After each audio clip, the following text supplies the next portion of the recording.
Bienvenidos a Asia Pacífico 2024. Soy Jorge Antonio Chávez.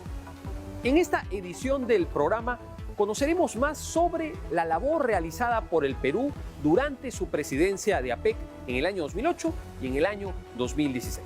También conoceremos más sobre el desarrollo económico de los tigres asiáticos. Sin más preámbulo, damos inicio al primer bloque del programa.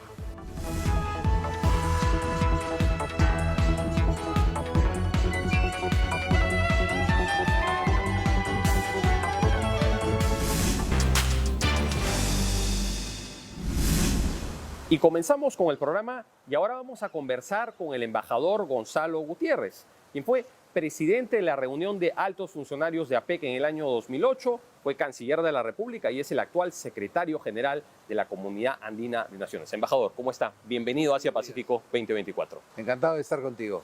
El gusto de tenerlo es nuestro.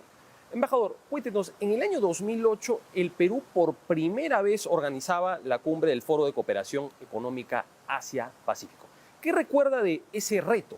Bueno, la verdad es que era un reto muy grande porque implicaba organizar una cumbre con una cantidad de líderes mundiales de muy alta talla que jamás se había hecho en el Perú.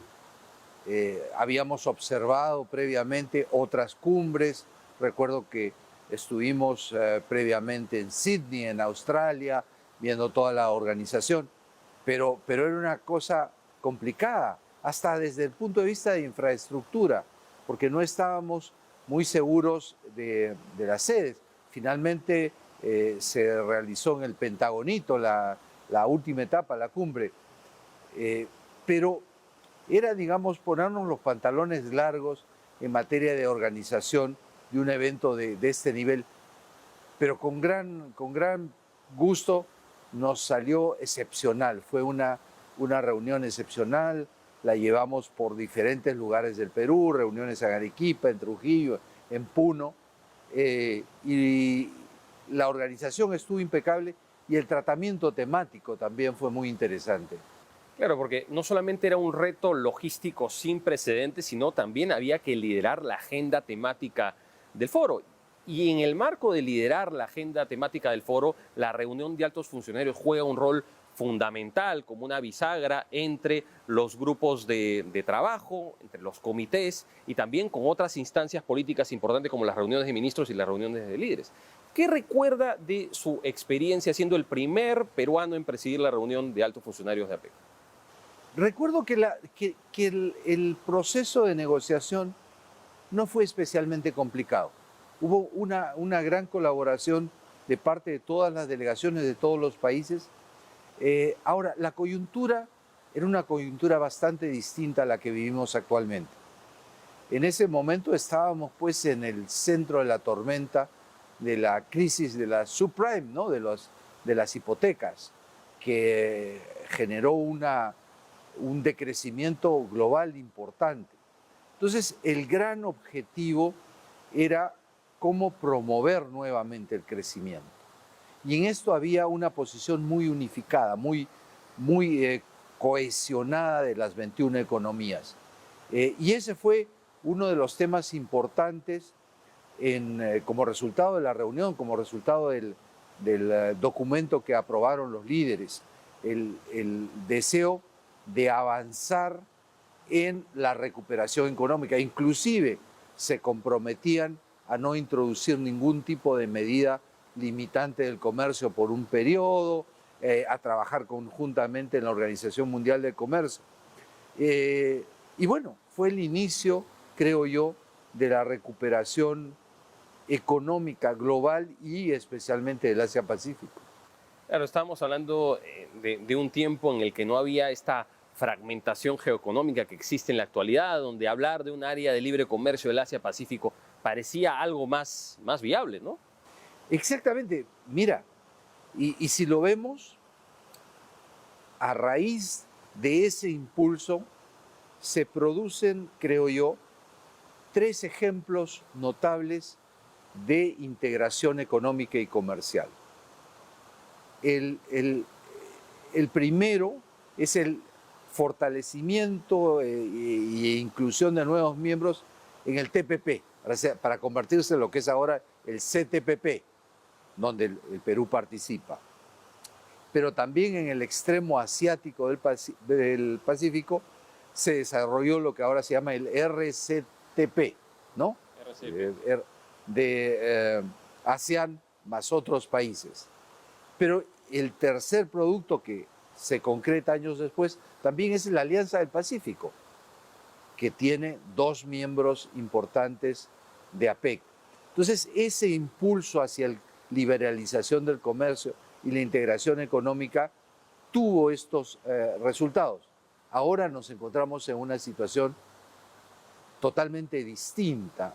Los enfrentamientos geopolíticos, las visiones diferentes, hacen que ese objetivo final que tú has explicado, creo aquí en este programa de las metas de Bogor, el llegar a una zona de libre comercio en el Asia-Pacífico, ahora se vea un poco más diluida, ¿no? No, sin duda, ¿no? La situación política, la fragmentación de la política internacional incide en procesos como el de APEC, que aunque no tienen una naturaleza tan política o no se enfoca en temas de seguridad, pues estos termina afectando siempre. Pero embajador, volvamos al año 2008. ¿Cuáles fueron las prioridades temáticas de ese año en los debates de las reuniones de altos funcionarios? Bueno, la primera es la que te mencioné antes, es el de la recuperación económica. Pero nosotros como país, también tomando el ejemplo del origen de la crisis del año 2008, vimos que era muy importante la responsabilidad social de las empresas. Y ese fue uno de los temas esenciales que abordamos a lo largo de la presidencia peruana, ¿no? La responsabilidad social. Y eso también tenía que ver, como digo, porque la crisis del 2008 fue una crisis que se originó en la falta de un comportamiento responsable, sobre todo de empresas financieras alrededor del mundo, y especialmente los bancos. Y además para nosotros en el Perú, un país que recibía inversión extranjera, el poder promover una participación de estas empresas en el desarrollo de los lugares donde se establecían, el asumir la responsabilidad también de cooperar con el entorno donde se desarrollan, era un tema bastante, y lo sigue siendo, es un tema muy importante. Embajador, en perspectiva, ¿cuál es su evaluación sobre la importancia del Foro de Cooperación Económica Asia-Pacífico para la proyección de la política exterior peruana de cara a esta importante región del mundo? Pues yo creo que es esencial. La visión hacia el Asia, la integración al Asia, que viene pues desde fines de los años 90, desde el 98 que nos integramos a PEC, pero previamente ya habíamos abierto una cantidad de embajadas importantes en el Asia-Pacífico, porque comprendimos que en ese momento era el motor esencial de la economía mundial y nosotros de alguna manera estábamos poco alejados.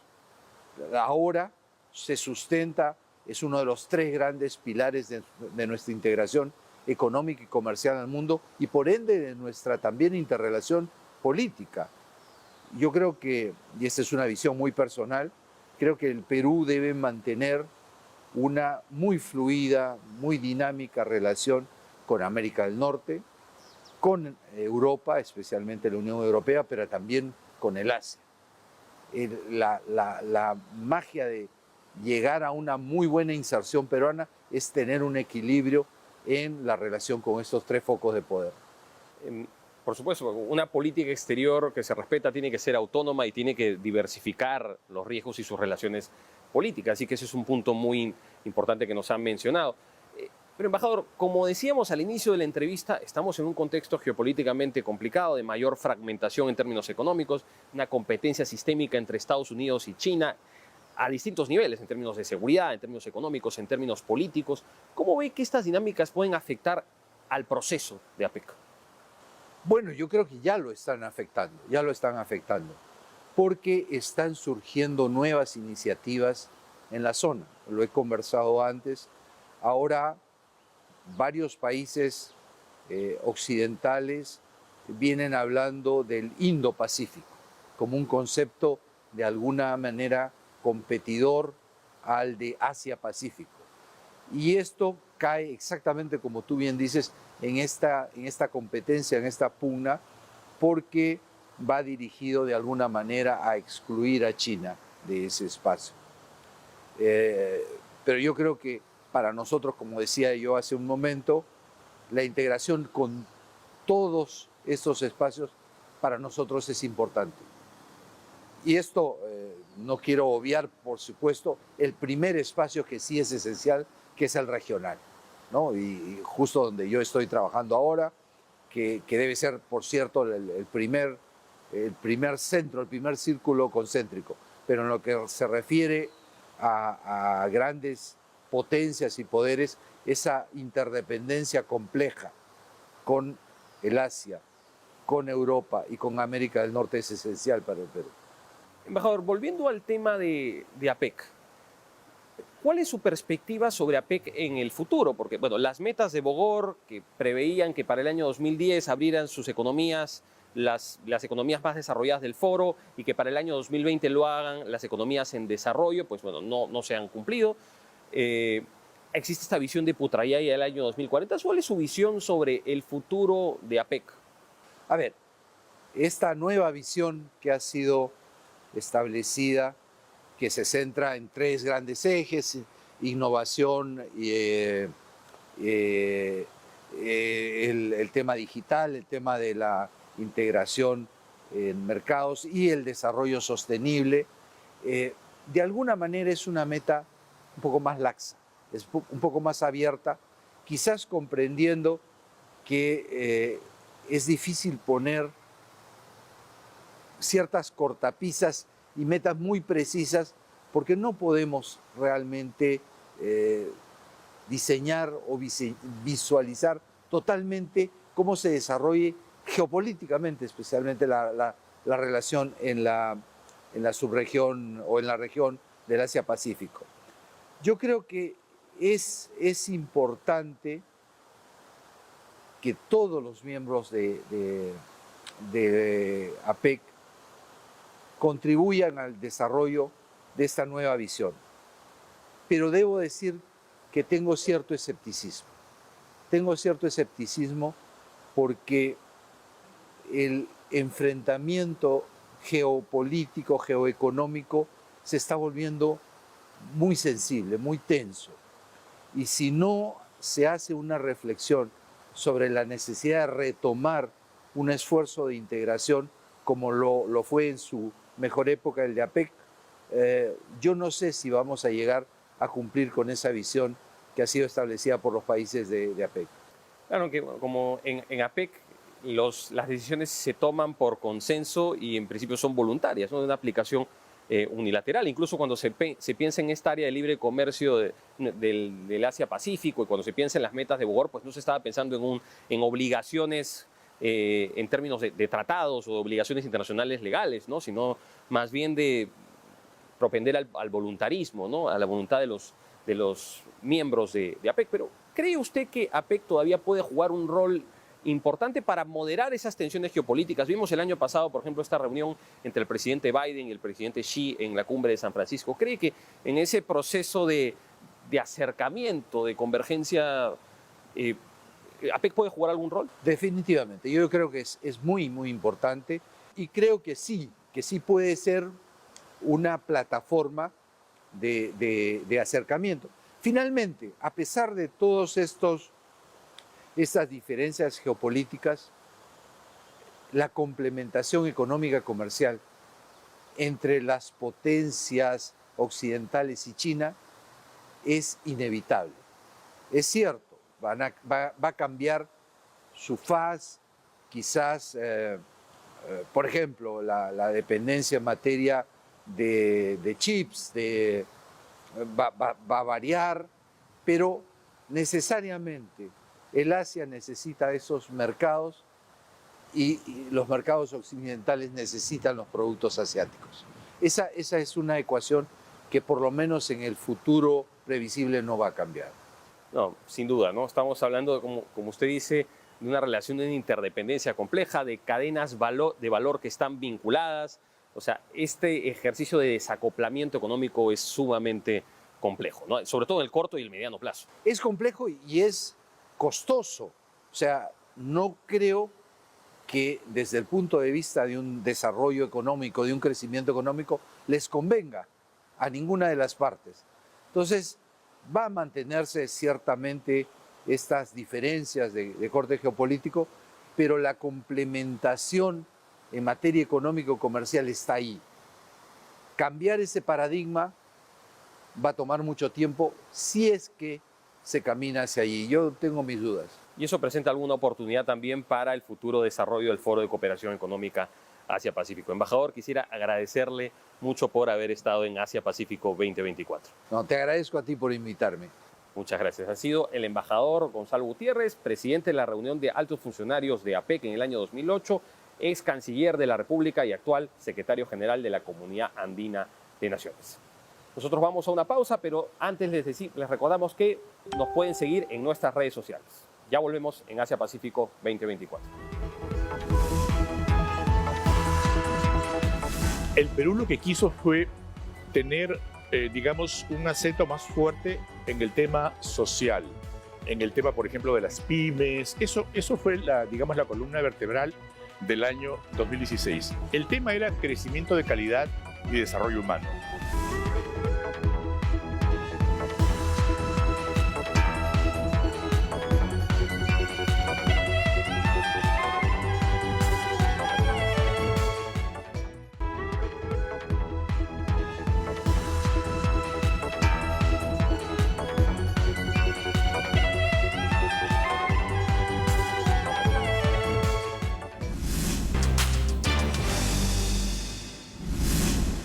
Y estamos de vuelta en Asia Pacífico 2024 y ahora vamos a tener una interesante entrevista con el embajador Luis Quesada, quien fue presidente de la reunión de altos funcionarios de APEC en el año 2016. Embajador, ¿cómo está? Bienvenido a Asia Pacífico 2024. Muchísimas gracias, Jorge, por la invitación. Encantado de estar en el programa y difundir lo que, digamos, el público desearía conocer sobre este proceso. Embajador, el año 2016 fue un año complejo para el Perú porque era un año de transición. Terminaba el gobierno de Ollanta, comenzaba el gobierno de Pedro Pablo Kuczynski y precisamente durante ese año el Perú preside el Foro de Cooperación Económica Asia-Pacífico. ¿Qué retos presentó este proceso de transición para la presidencia peruana de APEC? Felizmente el Perú ya había presidido en el 2008, de manera que la experiencia estaba allí.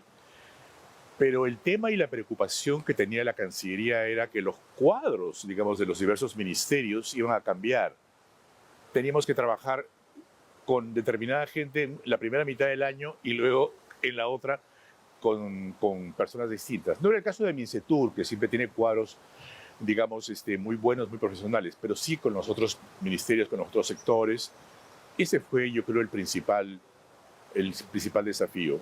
Pero lo hicimos bien, fue todo un éxito el año, tanto el 2008 como el 2016, y de eso creo que debemos sentirnos orgullosos, ¿no?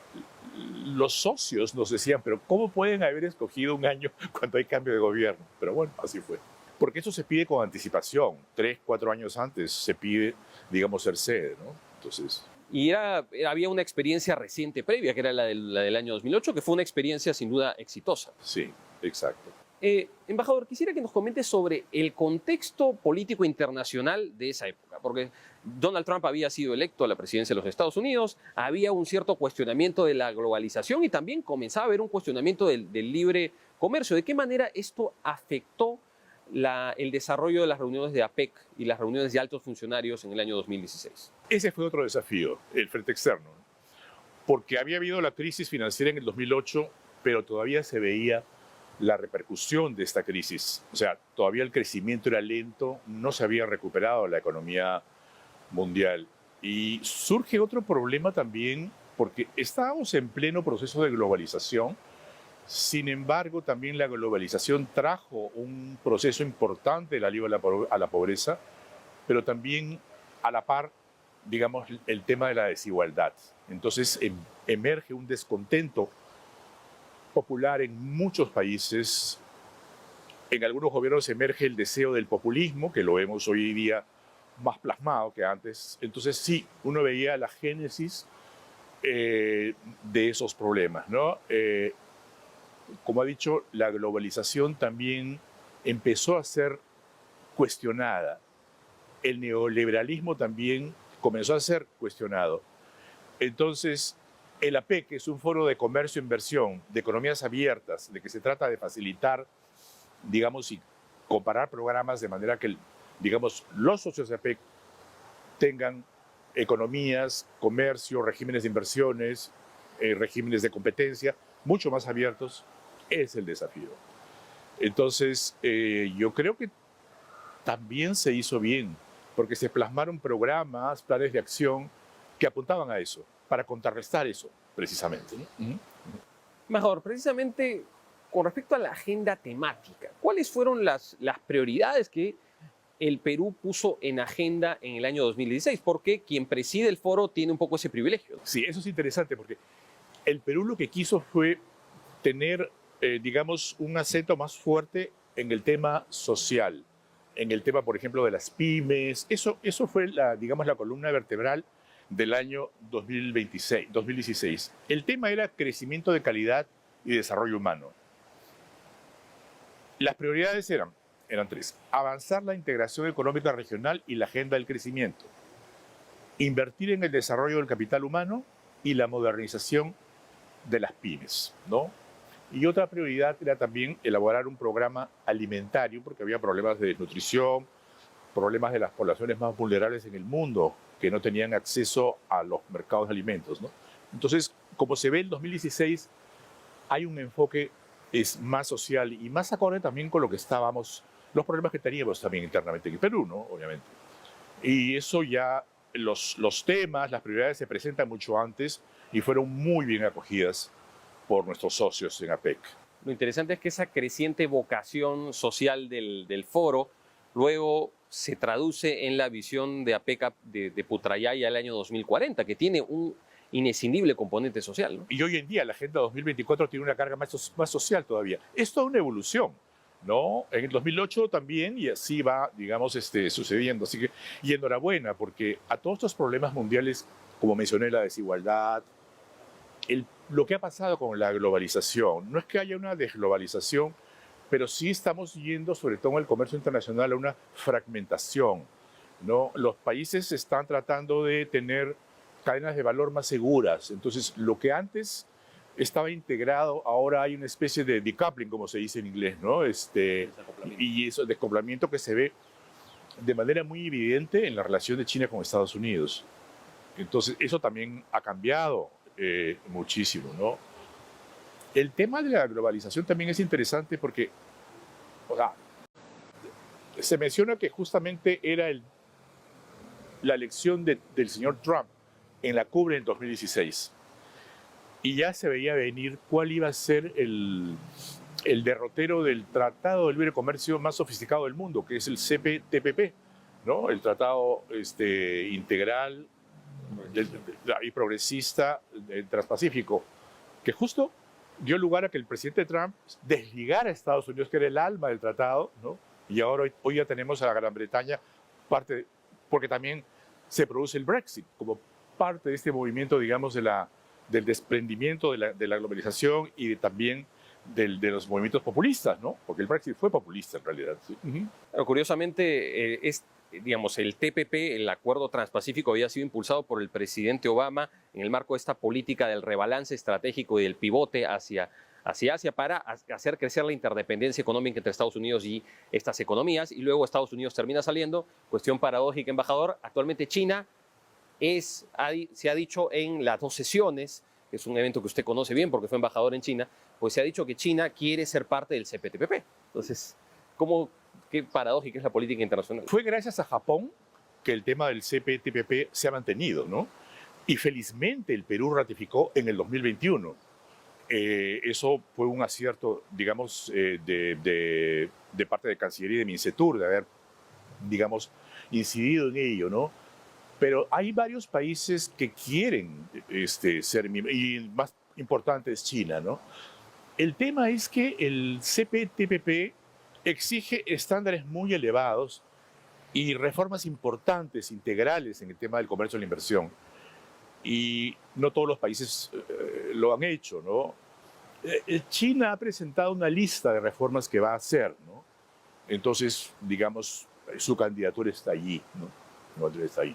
Embajador, justamente sobre el tema comercial, quisiera que volvamos al año 2016, porque en el año 2016 se hablaba de la importancia del área de libre comercio del Asia-Pacífico, la FTAP en inglés.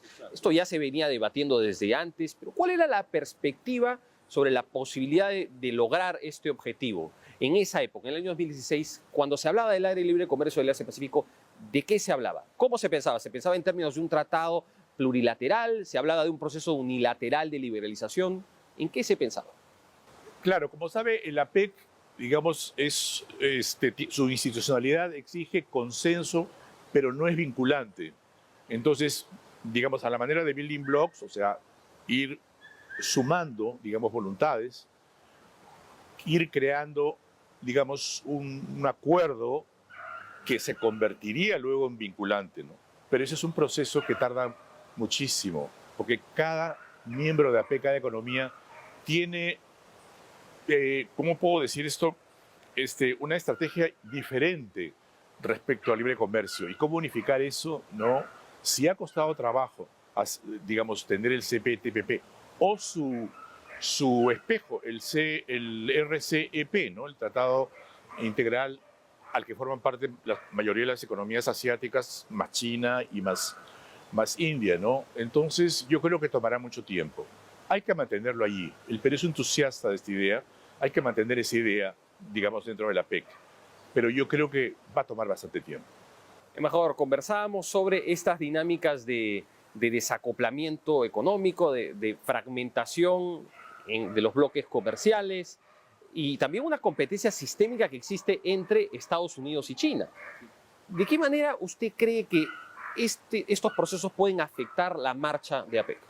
Espero que no afecten, pero podría, claro, no se puede descartar eso, ¿no?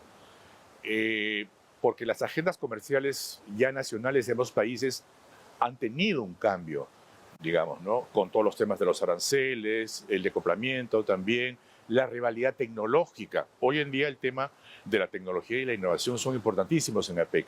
Vamos a ver cómo son las discusiones, pero yo creo que es un desafío grande para la presidencia del Perú, porque lógicamente el desafío es lograr un programa importante a fin de año, cuando los líderes discutan.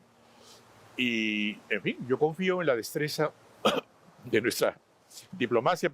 No quiero ser arrogante, pero en realidad lo logramos en el 2008, en el 2016, cuando sí, ya habían rivalidades, pero no del calibre que hay ahora, ¿no? Eso es verdad. Embajador, usted ha estado vinculado a APEC en varias posiciones. Ha sido director de programa en la Secretaría de APEC en Singapur, ha sido alto funcionario del Perú ante APEC en el año 2008 y en el año 2016 fue presidente de la reunión de altos funcionarios. ¿Cuál es su perspectiva con respecto a la evolución de la política exterior peruana de cara al Asia-Pacífico en el marco de nuestra pertenencia a APEC durante este tiempo? Felizmente, Jorge, hicimos las cosas a tiempo. Desde comienzos de los años 90 ya estaba diseñada una estrategia de cómo abrir más embajadas en el Asia-Pacífico. Ser miembros de APEC fue difícil, hubo que hacer mucho lobby, ¿no? Pero hoy en día yo creo que el ciudadano promedio de nuestro país sabe que es el área importante y el área del futuro. Yo le doy un ejemplo. En el APEC 2008 había una gran expectativa, no solamente de la ciudadanía, sino también de la prensa, porque nunca habían venido líderes tan importantes al país a la vez. Había habido la cumbre de la Unión Europea, pero muy distinta es la Unión Europea digamos, la cumbre de la APEC, donde viene Estados Unidos, China, Japón, en fin, economías con las cuales ya se habían convertido en nuestros principales socios comerciales y las otras estaban por serlo, ¿no? Entonces, eso también. Expectativa que también se reflejó en el 2016. Entonces, yo creo que hasta ahora ha habido una evolución positiva, con diferentes retos, por supuesto, ¿no? Y lo que es interesante saber es, bueno, me he referido a la ciudadanía, es lo que los socios pensaron de nuestra organización.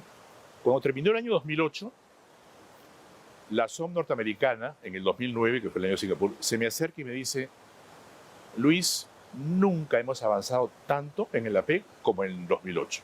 Así yo tenía 3 o 4 años en el APEC.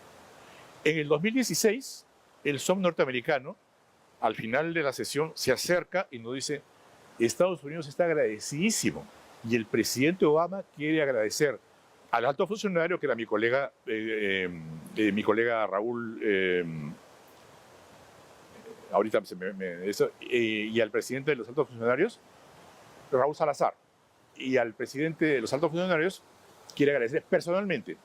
Va a pasar por este pasillo a las 4:45, y ahí estuvimos. Y el propio presidente, nuestra horario estelar con el presidente Obama, muy simpático, por supuesto. Pero cuento estas anécdotas para que sepan que nuestros socios estuvieron muy agradecidos por lo que se avanzó en la agenda temática. La parte de logística, obviamente, también funcionó muy bien. Porque otro problema en el 2016 era el tema del terrorismo internacional. Y tener a 21 líderes también era un riesgo para nuestra Policía Nacional, ¿no? Para nuestro servicio de inteligencia, en general para la seguridad, de cómo cuidar, porque estaba ISIS, no sabíamos qué cosa podía pasar. Fueron grandes logros, sí, tanto en lo temático como en lo logístico. Embajador, teniendo esa perspectiva de lo que fue el año 2016, pues, ¿cuál es su visión y sus expectativas de cara a esta presidencia del Perú en el año 2024? ¿Qué se ha evolucionado en términos de agenda temática? ¿Cuáles han sido los cambios que ha enfrentado APEC y de qué manera el contexto político internacional pues, puede tener una influencia sobre el proceso de APEC durante este año y de la presidencia peruana de APEC?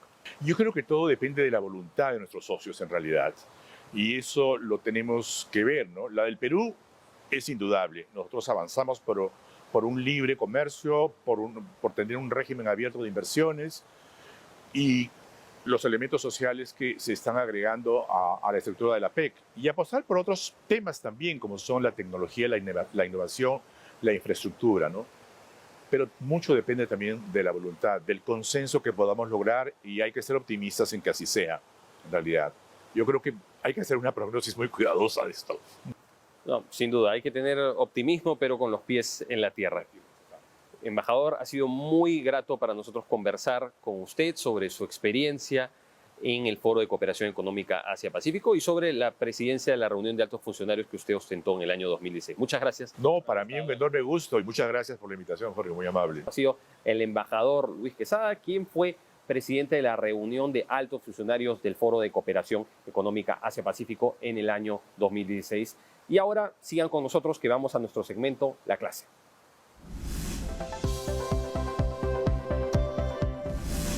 Y continuamos en Asia-Pacífico 2024. Y ahora vamos con nuestro segmento La Clase. Y el día de hoy conoceremos más sobre los tigres asiáticos. ¿Qué fueron los 4 tigres asiáticos? Estamos hablando de economías del este del Asia. De Singapur, estamos hablando de el Taipei chino, también conocido como la isla de Taiwán.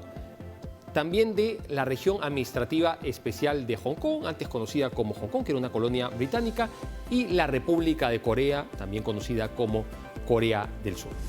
Nosotros hablamos en una clase anterior sobre el modelo de desarrollo asiático que había tenido como precursor al Japón. El Japón se había logrado industrializar desde su apertura y desde la restauración Meiji en 1868 y había logrado ser la primera economía industrializada de Asia. Ese modelo de desarrollo japonés, sobre todo el que se logra tras la destrucción japonesa en la Segunda Guerra Mundial, es el que inspira de alguna manera el desarrollo de otras economías asiáticas como los tigres asiáticos. Nosotros dijimos que el economista japonés Kaname Akamatsu había desarrollado el llamado modelo de los gansos voladores y decía que Japón había sido la primera economía en industrializarse, pero que tras ese proceso de industrialización y desarrollo, su mano de obra se había vuelto más cara y su moneda se había revaluado, y eso generaba que esa inversión tuviera incentivos para moverse hacia otras economías como la de los tigres asiáticos, y esto es lo que sucedió. Lograron atraer inversiones, pero tuvieron un componente muy importante. que fue la inversión del Estado. Es decir, que no hablamos simplemente de un modelo de desarrollo que esté amparado en la inversión extranjera o en la inversión privada, sino que tiene un fuerte componente desarrollista, es decir, que los estados eran actores económicos importantes para el desarrollo de las inversiones. Y los estados también impulsaron una agenda de desarrollo de la educación y de la ciencia y tecnología. Estamos hablando de economías que en algún momento fueron muy pobres, sobre todo el caso de Corea del Sur, el caso del propio Taiwán o el Taipei chino y el caso de Singapur, que no tenían grandes extensiones de territorio y que no tenían muchos recursos naturales.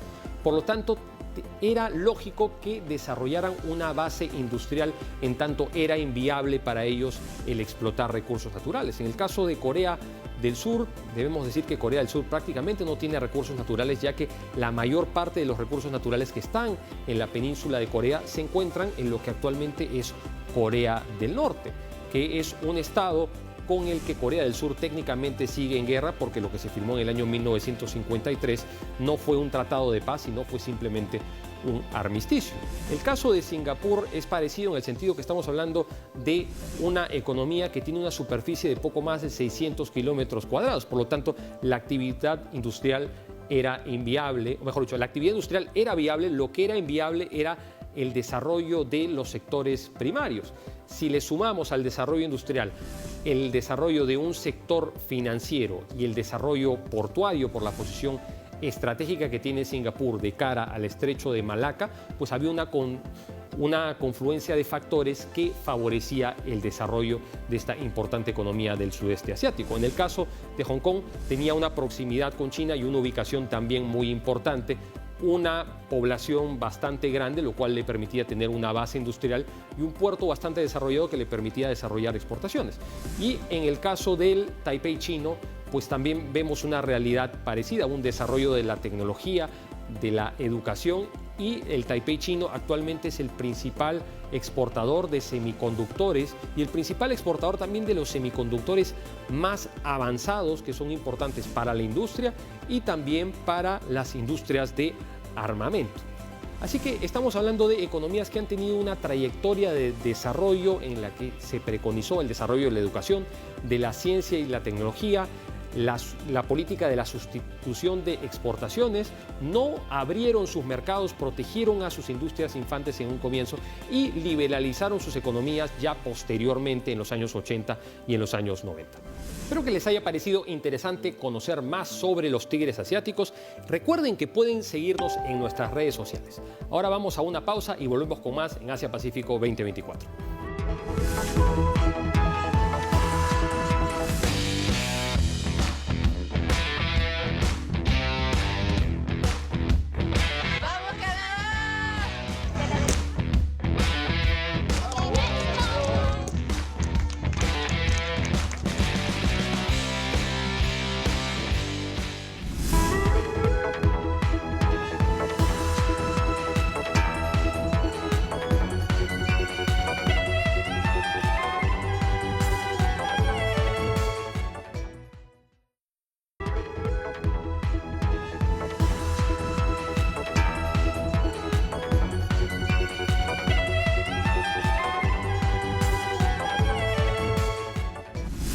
Gracias por seguir con nosotros. Y por un momento vamos a dejar de lado los temas políticos, económicos y técnicos para conocer más sobre los espacios de confraternidad que se promueven en el marco de la iniciativa de la APEC Ciudadana. Carola Román pudo acompañar a diplomáticos de las economías de APEC en una actividad deportiva.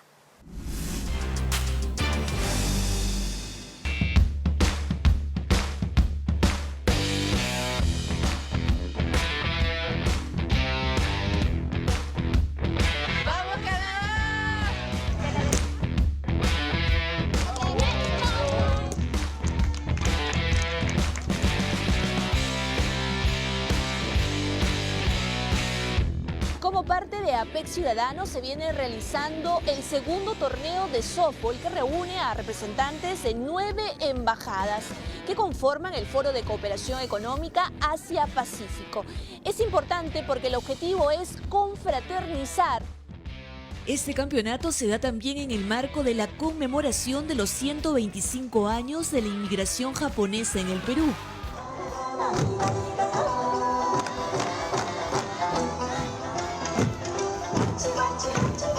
La comunidad Nikkei en el Perú tiene más de 200.000 miembros dispersos en nuestro territorio nacional. El embajador Carlos Chávez Tafur, quien lidera el grupo de trabajo Presidencia APEC Perú 2024, dio por inaugurado el evento y también se animó a demostrar sus habilidades en este deporte. Que aquí la idea es participar, jugar, pasarlo bien y celebrar precisamente estas dos efemérides que estamos entre manos, ¿no?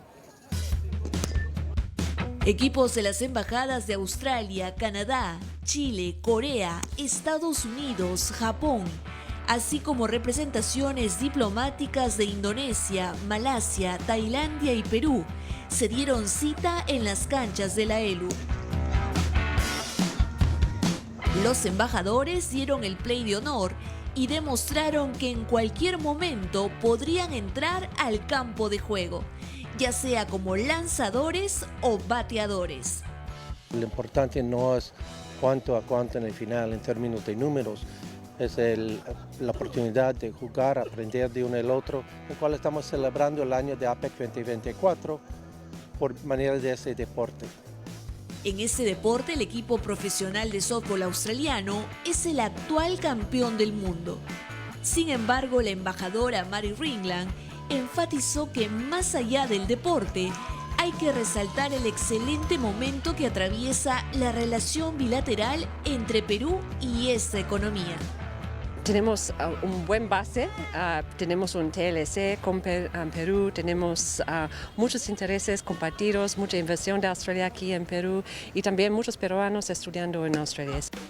En medio del campeonato, el embajador de Canadá en Perú, Luis Marcotte, también habló sobre nuestras relaciones bilaterales. Este año estamos cumpliendo 80 años de relaciones bilaterales y además 15 años desde que se firmó el Tratado de Libre Comercio entre Canadá y el Perú. Entonces hay mucho que celebrar este año. A través del deporte se transmite cultura y es un constante aprendizaje, porque si bien existen economías que tienen arraigado el softball, otras como Chile se animaron a practicarlo por primera vez en este torneo. Hemos armado un equipo hace una semana, hemos aprendido las reglas del juego, así que hoy día con mucha dignidad aquí salir a la cancha y a divertirse y a que ese es un poco el propósito para poder celebrar este año APEC Perú 2024, ¿no? En el partido inaugural, Chile se enfrentó a Estados Unidos y la Asociación Peruano-Japonesa midió fuerzas con Canadá. Pero en la cancha auxiliar se vivieron más encuentros. En el fondo está jugando Corea con Australia, aquí en el estadio principal de la ELU. Australia se impuso a Corea por un marcador muy ajustado de 5-4. Pero más que rivalidad y fieles a la esencia de este torneo, se apreció el espíritu de confraternidad en la cancha y las tribunas. Una oportunidad para juntarnos con otras embajadas, con los peruanos también. Tenemos en nuestro equipo representantes de AELU, también de la embajada y amigos de Australia. El 1 de mayo fue la clausura y premiación de este evento en el campo deportivo de la ELU, ubicado en el distrito de Pueblo Libre. Este acercamiento de autoridades diplomáticas y trabajadores de embajadas estuvo abierto al público. Y es que la finalidad es acercar a la población a los objetivos del foro a través de APEC Ciudadano. Asimismo, ayuda a fortalecer lazos con miembros de las economías del bloque y nos enriquece a través del deporte, porque aprendemos de las dinámicas de competencia que se dan en otras culturas.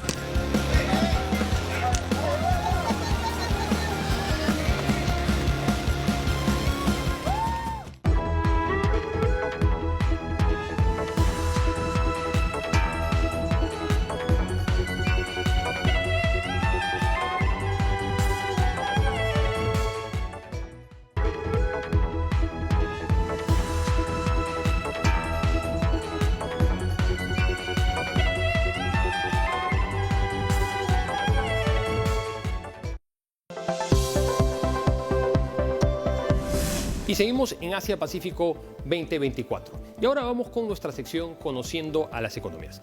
Y el día de hoy conoceremos más acerca de México. Su nombre oficial son los Estados Unidos Mexicanos. Que no hablamos en rigor de un miembro fundador del Foro de Cooperación Económica Asia-Pacífico, pues se unió en el año 1992. Estaba en marcha el proceso de negociación del Acuerdo de Libre Comercio de Norteamérica, también conocido como NAFTA, que entró en vigencia en el año 1994.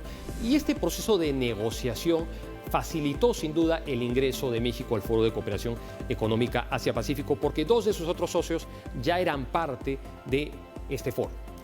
Así que la participación de México hizo que sea la primera economía de Latinoamérica en unirse al foro. Pero México tiene una historia de vinculación con el Asia-Pacífico que es bastante antigua, porque recordemos que en el año 1565 comienza a darse la ruta del Galeón de Manila, o como era conocida en ese entonces también la Nao de China, que unía los puertos de Acapulco con el puerto de Manila en las Islas Filipinas, que las Filipinas eran una colonia española también. De hecho, las Filipinas fueron controladas por el Virreinato de Nueva España, que estaba basado en México. Este proceso y el transporte de estas mercancías que se daba anualmente es considerado como la primera globalización en la historia, porque permitía que plata de las Américas pudiera llegar hacia las Filipinas y que desde Filipinas se pudieran embarcar mercaderías que venían desde la China, como laquería, como otro tipo de artefactos manufacturados. Y estas mercaderías llegaban hacia el puerto de Acapulco, desde Acapulco iban hacia otros virreinatos como el virreinato del Perú, llegaban hasta el Callao y también cruzaban México para llegar hasta el puerto de Veracruz y desde Veracruz llegar hasta la península ibérica. Así que estamos hablando de la conexión de 3 continentes a través de una ruta comercial que duró más de 200 años, que solo cesó tras la independencia mexicana. En cuanto a la economía de México, tenemos que decir que es la economía 16ª del mundo y es la segunda economía más importante de la región de América Latina. En cuanto a su comercio, más del 80% de sus exportaciones van al mercado de los Estados Unidos, mientras que más del 40% de sus importaciones vienen desde este país. Así que existe una relación de interdependencia económica y comercial muy fuerte con su vecino del norte. De hecho, uno de los vectores de su industrialización tiene que ver precisamente con la relación económica que existe entre ambos países. Ha existido un proceso de industrialización que permite que existan una serie de fábricas, no solamente de maquila para la producción de textiles, sino para productos industriales, automóviles que están del lado mexicano de la frontera y que en virtud del acuerdo comercial que existe entre los países de Norteamérica, que es llamado TEMEC, que fue firmado en el año 2020 tras la asunción del poder del presidente Donald Trump, permite que los bienes producidos en México puedan ingresar al territorio de los Estados Unidos y a Canadá libre de aranceles. Otro punto importante que tiene que ver con México es que México en el año 1917, tras el inicio de la Revolución Mexicana en 1910, logra tener la primera constitución social del mundo en el siglo XX. Una constitución en donde se reconocían derechos sociales y laborales, en donde se consagraba una forma republicana de gobierno, donde se separaba a la Iglesia del Estado, donde se reconocían una serie de derechos laborales, en donde se reconocían derechos constitucionales como el derecho al amparo. Así que México fue una economía que tuvo una visión de avanzada en términos de la cuestión social y que tuvo una influencia muy profunda de cara a la región de Latinoamérica. Así que espero que les haya gustado conocer más sobre México. En la próxima edición del programa podremos conocer más acerca de una economía asiática. En este caso hablaremos de la región administrativa especial de Hong Kong. También debemos destacar que México es nuestro cuarto socio comercial en América Latina. Nos reencontramos la próxima semana con más en Asia Pacífico 2024.